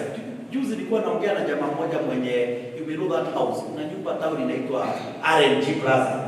Iko pale chini Fagano, watu walikuwa wanasema ni ya Waiguru. Lakini sio Waiguru, the owner. Ndio pia amejenga hii nyumba iko hapa Tomboya Tuskys, beba. Opposite beba kuna nyumba ilipandishwa haraka sana kwa inaitwa Platinum. Amejenga hiyo ukienda pale Dindigwa. Hapo Dindigwa ukishuka Dindigwa kuna Rubis ilijengwa hapo juzi. Na nyumba nayo ikapandishwa hapo floor kama 6. Pia hiyo nyumba ni yake. So I was talking to him and I wanted to know hii real estate watu wengine wanashindwa na yeye naona amehack. These are billions of property, isn't it? Na sio mtu akishaifanya kwa serikali tutasema aliiba. Ndio kama ni mtu alikuwa kwa serikali tunasema ameiba huko akaleta. He is a private businessman, amekuwa biashara ya kuuza spares za magari. So how is it? Akaniambia shida ya mjengo real estate, major problem ya real estate ni nyumba ya kwanza. Very many people don't get past the first house. Either wanaenda wanachukua unsustainable loans wakianza kujenga ama projection. Unapata mtu badala ya aende ajenge unit 2 kwanza anataka ajenge unit 18 pamoja. Juu mafundi wamekuja wakakuexect wakakwambia ukiwa na milioni 10 unaweza jenga unit 10. Na wewe juko na hizo milioni 10, badala ujenge unit 5 umalize, uokotake pesa uanze zingine 5, wewe unataka ujenge zote pamoja. So real estate has its own systematic way of things that you need to know wakati tunaingia hii ununuzi wa manyumba. One, projects can overshoot their budget. Tuko pamoja? So wakati sisi kama chama tunasikizana tunaambiana badala ya kununua hii nyumba imeisha tunaweza jenga yetu. Tukue cautious. Ati mjengo tunaambiwa yetu mafundi wanaweza tuambia bilioni 2 itakuwa imeisha, tujipata ni milioni zimeenda. Juzi kuna consultancy tunafanya upande ya huko Ruiru, tutawaambia ni which entity. Watu walianza mjengo to data privacy. Sisi sitaki kuwajulisha. Walianza mjengo, wamespend 500 million na nyumba ijaisha is a shell. Part of the 500 million of the loan walikuwa wamepewa moratorium. Now when we did the consultancy tukawapea recommendation that one of the options is to sell. Watu wengi watakangi kuuza juu watu watafikiria aje, sio? Tulilemewa. At times even selling is an option. You can walk away from a venture useme ile itapatikana, wacha turudi back to the basic. But mijengo imefilisisha watu wengi because of understanding the budget. Sawa sawa. And that is why if you have a mechanism for your first house, kupata nyumba ambayo already ishajengwa zizidi kuingia is a better deal for your first house. Zingine unaweza rudi kujenga. Sawa sawa. But for your first house, especially as a group. Because what will happen within a group, wakati mnaenda kujenga, mnaambiana si nani alijenga yake anajua. So anaanza kujenga na yeye anagongwa na nyinyi mnasema yeye ndiye anawaibia. Sawa sawa. Ama anajenga inakuja inapimwa, inaambiwa hii nyumba yenu iko that degree off. Na hiyo ndio wakati mlikuwa mnaenda kuifungua lodge iko next month, mnaambiwa nyumba yenu imeegemea kidogo tu, si sana. Unaweza tunaweza isukuma. Sasa hivi ndio wachukua miaka kuaccumulate hizi resources. Orizibe na room. Si inamaliza chama. Hata mkiita mkutano watu wanakuja wataki kukuja. So we must be careful. Projects of a should be a time plan. Hii project ya kwenda kujijengea, especially the first one is the one I'm on. Subsequently tutajenga nyingi zetu. But the initial ones we need to be cautious. And if we can, and I'm not marketing them, but I know it's a better plan for your first house. You need to be very cautious. What is the time plan? Rental properties do not generate income when they are what? Complete. Hakuna mtu ataingia nyumba nusu kulipanga rent. Hii nyumba tumefikisha rento, baadaye 18,000 ndio tupeanga nayo. Sawa sawa. Nyumba lazima ikue, inaweza kuwa hujamaliza kupaka rangi na vitu ndogo lakini lazima ikue imeisha. Lazima ikuwe imeisha. You will never be 100% ready. Mkingoja tutakumulate pesa tukue ready, haitawahi fanyika. Mjengo inafanyangwa in phases. Wale tunataka kujenga, the first step ya mjengo ni shamba. Na unajua shamba ndio inapandanga bali. So mnaweza postpone mseme tunakumulate pesa ile mahali mungenunua 800, mkikuja kununua mnapata size ni milioni 3. So lazima we break in phases. Museme in the next 1 year kama chama, we need to buy a land. Sawa. Then after that, in the next 1 year, we need to accumulate pesa ya kwanza. Tuko pamoja? So lazima muamue which route are we taking na mjipange nayo. The other point is that location matters. Location matters. Accumulate pesa sasa, alafu mtu mmoja akuja seme, baada ya kujenga hapa Kikuyu, shamba hii inauzwa milioni 2, tunaweza enda Kanyonyo tununue eka. Tujenge nyumba kwa mzima hapo. Sawa na kiwanja. Lakini rent ya Kanyonyo ni 2,000. Si ni kweli? So the location matters. Usiambiane tuacha tuone tukajenge Ruaka shamba ni pesa ngapi saa hizi? Yes? Milioni 15, si ndio? Milioni zingine 20. Tutaweza kuraise hiyo pesa? So lazima uangalie location and it must be optimal. The location matters. Wakati tulikuwa tunaelezea mambo hizi nyumba zilikuwa zinauzwa ama bado zinauzwa, niliweza kufanya beto hapa tu, nilikuwa nimeketi, si ati ni statistics nilikuwa nimekuja nazo. Nikajaribu kutabulate what was mentioned. Jaribu kuassist na direction. Nikaona and I was working with a 15 member group. Assume chama yetu ni watu 10 na ngapi? 15. Watu 15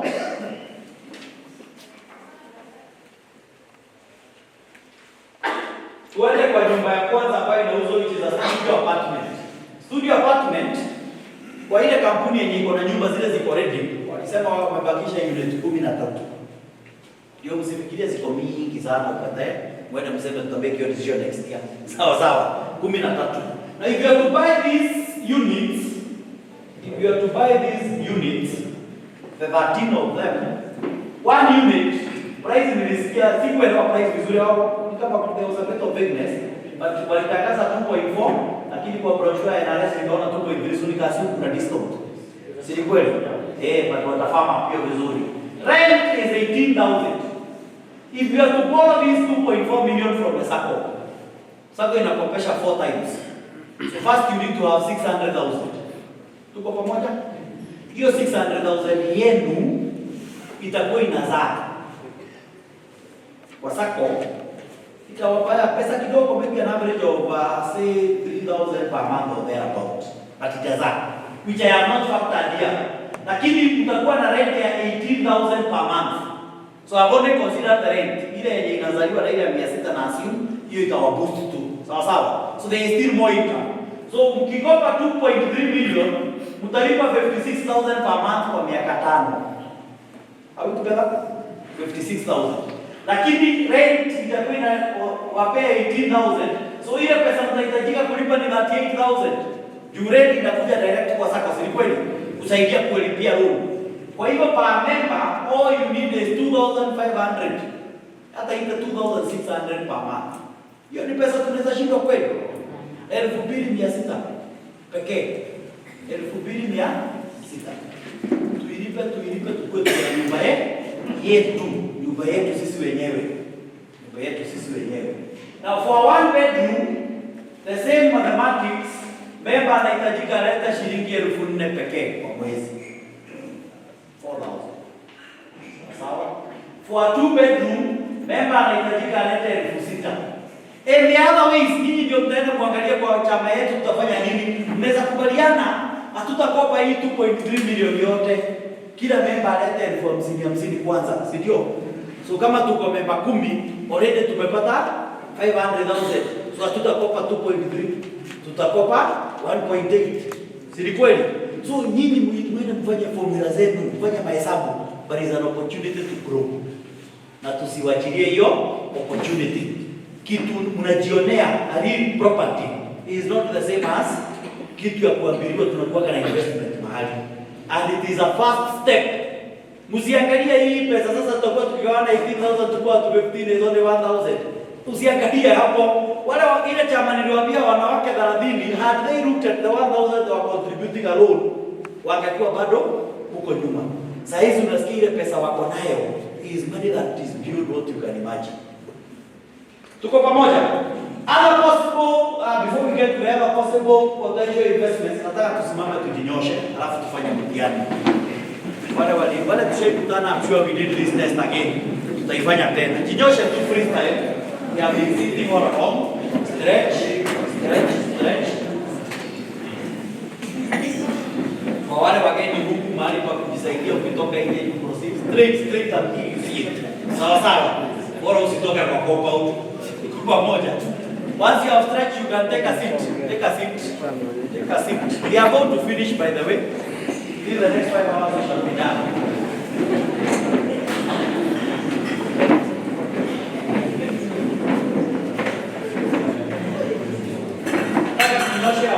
Weka kidole moja mbele ya pua, weka ingine kwa sikio, wale tushaifanya na iko shua sasa mko na experience. Sawa.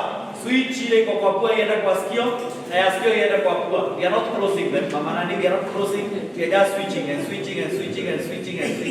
Sawa.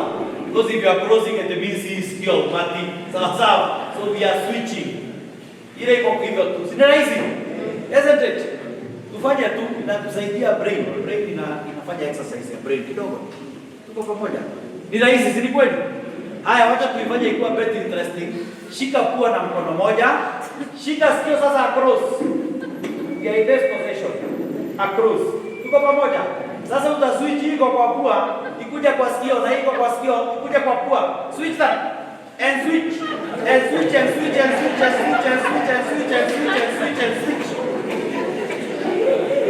Yes.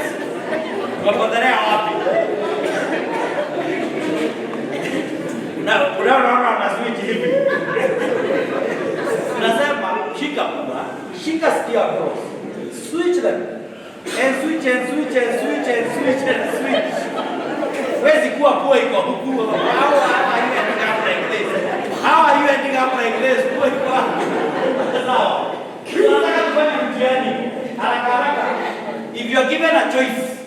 uambiwe leo uchague. You choose between taking 31 million shillings. Ukiwa 31 million ziko zimeshikana. Tuko pamoja? After 31 days uambiwe utakuwa 31 million ukiwa imeshikana. That's an average of 1 million per day.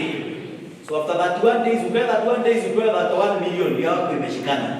Alternatively, upewe shilingi moja ambayo itakuwa doubled every day but for only 31 days. Ile itafika siku ya 31 ndio pesa yako. Siku ya kwanza ikuwe 2 bob, siku ya pili 4 bob, siku ya tatu 8 bob, siku ya 4 16 bob, siku ya tano 32, siku ya sita 64, siku ya saba 128, siku ya 8 256, siku ya 9 512, siku ya 10 1024 shillings, siku ya 11 2048, siku ya 12 4096 shillings. Hata hujafikisha 1000, uendelee hivyo, uendelee mpaka siku ya 31 ili itafika ndio pesa yako. Alternatively, ungoja 31 days ishe uletoa milioni yako 31 imeshikana. Wangapi tutachukua 31 million? Wangapi tutachukua 1 bob? Wangapi hawatainua mkono ligalezo kwa kiasi? Yes. Wangapi tutachukua 1 bob? 1 bob. Wangapi tutachukua 31 million? 31 million yenye unaona imeshikana. Sawa. Wacha tuangalie hii hesabu. Kuona hii 1 bob itafika pesa ngapi? Sawa sawa. By the 10th day tutakuwa tumefika 1024. Tuko pamoja? 1024 by the 10th day. By the 21st day mtu wa 1 bob atakuwa amefika 2 million. Tuko pamoja? Are we seeing the screen? Yeah. 2 million. Sasa angalia, simama uchungulia hapo tena. 2 million. Jutuliana 1024 11th day. By the 12th day kwa form ikaenda 8 16 32 65 31 262 524 ikafika milioni 1 milioni 2. Tuko pamoja? By the 31st day utakuwa umefikisha 2 billion 147 million. 2 billion. Ati hiyo mtu wa 1 million unaweza kulipa akujage kwako kufanya zile games. Kwa pamoja ni vile umejijenga, vile umejijenga. So what we are showing you here is the power of compounding. Unaona hiyo chama yenu unaweza iona ni ndogo saa hizi utoke 30 years later ile mali watakuwa nayo hata ufanywe rambe huwezi ifikia. Because wameanza na hiyo nyumba moja wakachukua miaka 5. Next time nyumba moja itawachukua miaka 2. The other cycle nyumba moja itawachukua mwaka moja. Wataendelea hivyo wajipata wananunua nyumba 5 kwa mwaka moja. Sawa sawa. 1 year wanaenda wanachukua 5 houses. Wataenda hivyo wafike mahali waanze kujenga project yao ya 60 houses. Wanajenga sasa wenyewe. Sawa sawa. That is the power of what? Compounding. Compounding is a basic lesson taught in primary school. We are quoting a book here, The Richest Man in Babylon. That if you be wealthy, what you say must earn, and his children must earn. Hii ndio mlifundishwa kwa primary, kwa mathematics, ikafundishwa kwa Kizungu, ikafundishwa kwa Kiswahili. Kwa hesabu, ukafanya hesabu ya principal na amount na interest. Ukifanya hiyo compounding. Kwa Kizungu, ukafanya ile mahesabu ya no sooner. Sawa sawa. No sooner shall we receive dividends as a chama than we shall direct them to the loan. Tuko pamoja, tutazirudisha zizae tena. We compound, we reinvest. Kwa Kiswahili mkasema sebu? Sio sebuse. Punde si punde. Sawa sawa. Sio sebuse. Punde si ama ghafla bin pu. So I want to show you a quick schedule ya mtu ambaye anaweka shilingi 2,000 at the return of 10%. Tumeona hapa nyumba tumeambiwa properties have a growth, have a return of about 8%, and beyond the return kuna kitu inaitwa capital gain ambayo tumeona ni 12%. So hiyo nyumba tukinunua tunapata rent na pia value ya nyumba inafanya nini? Inapanda. juu hiyo hili inaendelea kupanda. Sawa sawa. So hata tukiuza in future the value is going up.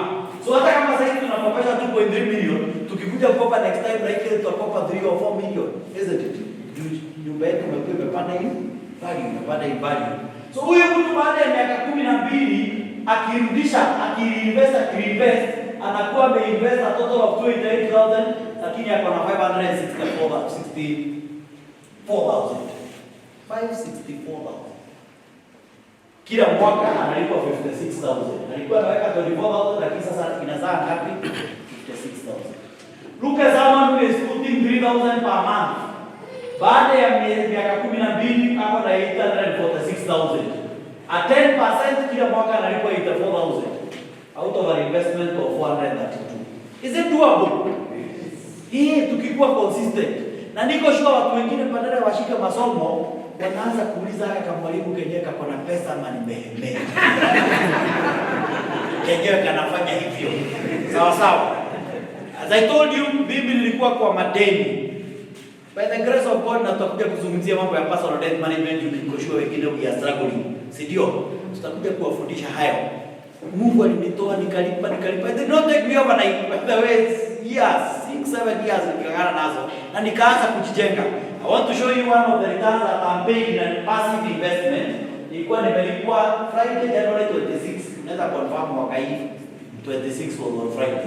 Sawa sawa. January nikalipwa 265,000. Na next year watanilipa tena. Tuko pamoja. Sikukula nikarudisha because next year I want more. Bado sijafika mahali nataka. But shida sisi tukilipo kidogo tunaikula. Ile dividend ulipo last year yote ulisha hata ikumaliza wiki. Hata huku hivi. Wengine ndio ulifanya kitu kizuri labda ulilipa school fees. Lakini kama ingelipo ungelipa. Kama ingelipo ungelipa. Si bado ungelipa. Kuna miaka ya kupanda na miaka ya kuvuna. Tusivune wakati wa kupanda. Tuko pamoja? Kuna miaka ya kupanda, jipe miaka ya kupanda, miaka ya jangwani. Pesa calculator ukipata hii utaenda online uweke compounding uone zile pesa mnafaa kuwa mkiweka to grow your money. It will give you a schedule like this. Na pia inakuonyesha how bila shamba inapandanga in value. So look at a plot of land if you buy for 700,000. Ikae miaka 12 na hiyo yenye iko ina grow at 15%. In 15 years, shamba litoka na 700,000 itakuwa worth 3.8 million. Tuko pamoja. Why does land grow? Na ni kwa nini watu wa mlima tunapenda shamba sana? Kwa sababu unaikana investments, shamba huwezi toa ile growth kule. Si ni kweli? Huwezi enda sasa useme ulinunua plot 100,000, sasa hizi iko 150 utolewe ile 50 ukule ubakishe 100. Kama ni kuikule ukule yote. Si ndio? So shamba inatusaidia kwa discipline. The reason we are not able to do it elsewhere is because we are indisciplined. Lakini tukiwa kwa chama ni rahisi kuwa na hiyo discipline, juu ni kuamua sisi kama chama hii miaka 5 tutaataki loan in always. Ile pesa tunalipwa kwa sako itaenda kulipa loan. Ile pesa tunalipwa rent itaenda kulipa loan. Hata contributions zetu tutaboost kidogo tuharakishe kulipa hii loan ndio nyumba ikuwe yetu kwa haraka. Sawa sawa? Yes. So possible tools that you can use for passive investments, we have SACCO deposits, SACCO shares, residential rentals, money market, government securities, rental income value, life insurance, you notice I put an asterisk, speculative land and so on. We are winding up. Those ones you are already looked at. SACCO investments. How do we invest in our SACCO? In 3 ways. SACCO directly. These are the direct. Tumesema zingine za kununua mashamba through the SACCO, kununua manyumba. Lakini we invest primarily in our SACCO in 3 ways.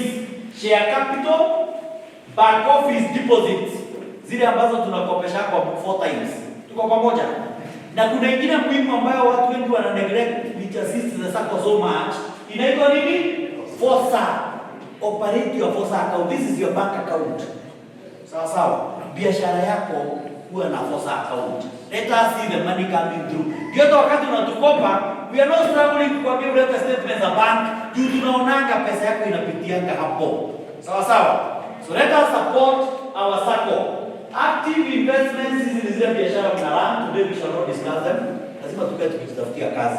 in future tutafundisha hiyo. Sawa sawa? In future, si umesikia? In future. Sawa sawa? So finally, execution is more critical than planning. Sisi kama chama tumesoma mambo mazuri leo, si kweli? Isn't it? Tusipojiita mkutano tuende tutekeleze, haitawahi fanyika. Tutakuwa tukisikiza later, many years later, tunaona zile chama ziliendelea kwa sababu yetu tulisema 4,000 ni pesa mingi sana kwa mwezi. Unajua kwa mwezi 4,000 ni 500 kwa wiki. Si ndio? It's 1,000 per week. Therefore it's slightly less than 1,000. Kuna mwezi iko na wiki 4 exactly than February. So zingine zote inakuwa wiki 4 na nusu, sio? So it's about 950 shillings per week. Hata tuacha tusiende hiyo ya 4,000 juu hiyo ni ya wale wanachukua 3 bedroom. Tukuje hii yetu ya 2,500. Si ni kweli? 2,500 ni kumaanisha kwa wiki unahitaji weke kama 500 hivi, si ndio? 500 shillings. Si ni kweli? Yes. So wakati tunaenda mkutano tunasema hiyo ni pesa mingi sana, wacha wengine wanunue, sisi tutanunua phase 2, watanunua waendelee hivyo. By the time tunaingia phase 2, wao already wako na nyumba yao, sasa yao wanalipa haraka ama wanachukua siku ya pili. Sawa sawa?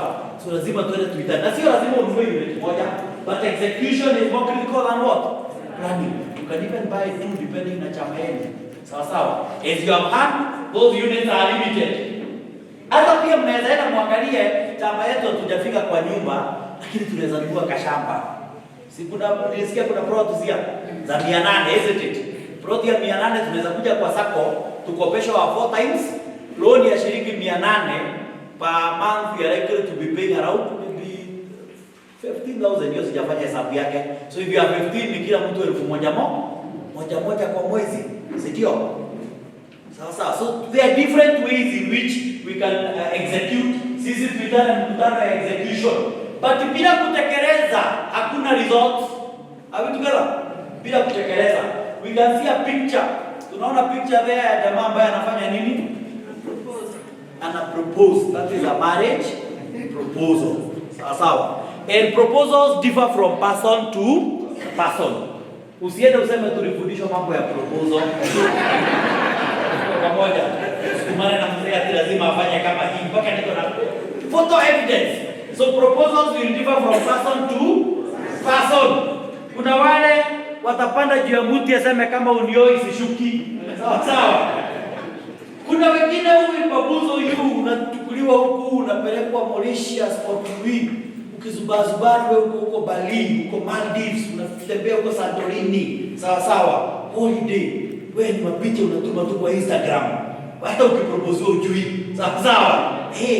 Kuna wengine where the proposer and the proposee hata hawajui nani alipropose. 23 years later ndio mnaulizana inawashiko nani aliita mwingine kwa ndoa. Hata hakujui. Sawa. Kulikuwa maneiba hamjui vile mmoja alihamia kwa mwingine. Ukaulizana mbona tulipe nyumba mara mbili. Sawa. Mwingine alituma kwa kisiagi hajawahi rudi mpaka leo. Mambo ilienda hivyo, alikuja mpaka na chupa za maziwa. Sawa. Alienda kuuza maziwa hajawahi rudi. But what is common about proposals ni kwamba hii ni wakati wa matumaini ya hali ya juu. It's a period of high expectation. I'm sure you can reminisce, you can go back to those days when you are courting with your best other. Unakumbuka vile ulikuwa kumwangalia unaona hii diabolico. Sawa, kitu entertaining. Sawa. Alikuwa akisema neno hata kama sio funny unasikia kitu funny. Sawa. Ni vile alikuwa those days. You remember how you are seeing him, isn't it? It's a period of high expectation. High expectation. Especially from who? The women or the men? Nani wana matumaini ya hali ya juu? Men. Na sana ni wanawake. Unajua wanaume hii wakati tunakuwa kwa wakati wa marketing. So saa nyingine tunawa promise. Sawa. Tunajua kwetu kunakuwa na mtu mwenda wazimu lakini huwezi staja, tunanyamaza. Sawa. Vitu zingine unafunikia tangu waka akiwa huko ndani. Sawa. So mnaingia kwa ndoa na mtu unapata hana mali na vile alikuwa anavaa tuzuti. Sawa. Sasa unapata hana kitu. Na nakwambia wakati nilikuwa nakwambia you are my world. That is what I meant. Sina kitu, wewe ndiye dunia yangu yote. You are my entire world. I have nothing. Kama wewe ndiye dunia, mimi sina kitu kingine. Sawa, acha tusukume maisha. So it's a period of high expectation. Ukiangalia Desiree anaangalia jamaa anaona this is him. This is a spitting image of Jesus Christ of Nazareth, mwana wa mzao wa Nazareti. Huyu is the image of Prophet Muhammad, blessed be his holy name.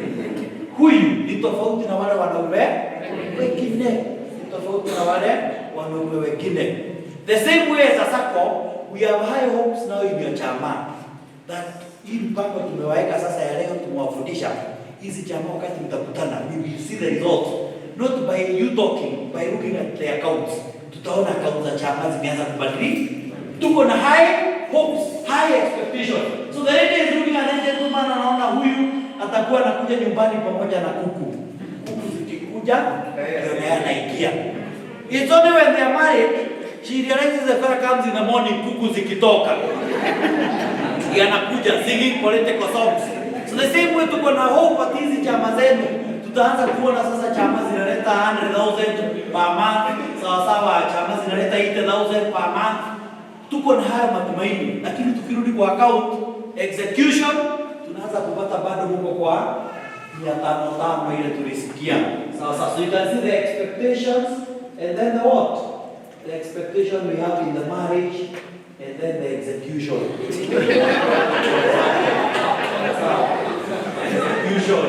The execution there. The expectation and the execution. The plans that we have, then the reality. Execution.